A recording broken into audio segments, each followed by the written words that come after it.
రెండు రాష్ట్రాల్లో ఒక కేంద్రపాలిత ప్రాంత అసెంబ్లీ ఎన్నికల పోలింగ్ ప్రశాంతంగా జరుగుతోంది.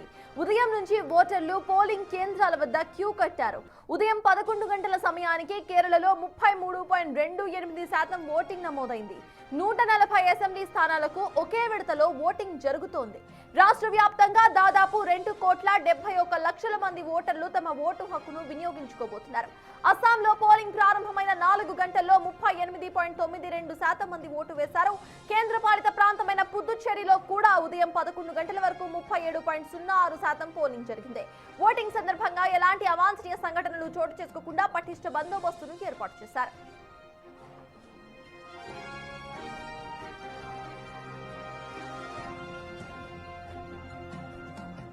మరోవైపు దేశవ్యాప్తంగా 4 అసెంబ్లీ స్థానాలకు ఉప ఎన్నికలు జరుగుతున్నాయి. కర్ణాటకలోని బాగల్కోట్, దావణగెరే సౌత్ నియోజకవర్గాల్లో జరుగుతున్న బైపోల్లో ఓటింగ్ మందకోడిగా సాగుతుంది. బాగల్కోట్ లో ఉదయం 11 గంటల వరకు 27.83%, దావణగెరే సౌత్ లో 22% మంది ఓటర్లు ఓటు వేశారు. నాగాలాండ్ లోని కోరిగాంగ్ నియోజకవర్గ ఉప ఎన్నికలో ఓటర్ల చైతన్యం వెల్లివిరుస్తోంది. పోలింగ్ ప్రారంభమైన 4 గంటల్లోనే 41.06% మంది ఓటర్లు తమ ఓటు హక్కును వినియోగించుకున్నారు. ఇక త్రిపురలోని ధర్మనగర్ నియోజకవర్గంలో ఉదయం 11 గంటల వరకు 33.51% ఓట్లు పోలయ్యాయి.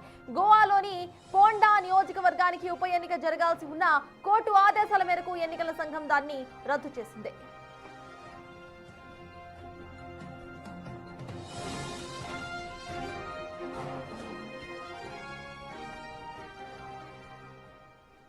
కర్నూలు నగరంలోని కిమ్స్ హాస్పిటల్ వద్ద ఉద్రిక్తత తలెత్తింది.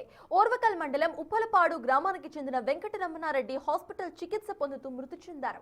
వైద్యుల నిర్లక్ష్యం కారణంగానే వెంకటరమణారెడ్డి మృతి చెందారంటూ కుటుంబ సభ్యులు ఆందోళనకు దిగారు. సీనియర్ డాక్టర్ లేకపోవడంతో జూడాతో ఆపరేషన్ చేయించారని ఆరోపిస్తున్నారు. ఆపరేషన్ విజయవంతమైందని చెప్పిన 10 నిమిషాలకే వ్యక్తి చనిపోయారని ఆవేదన వ్యక్తం చేశారు. సినిమా ఫక్కీలో చనిపోయిన వ్యక్తికి ఆపరేషన్ చేసి తమను మోసం చేశారంటూ బంధువులు ఆరోపించారు. హాస్పిటల్ యాజమాన్యం బాధ్యులైన వైద్యులపై వెంటనే క్రిమినల్ కేసు నమోదు చేయాలని డిమాండ్ చేశారు.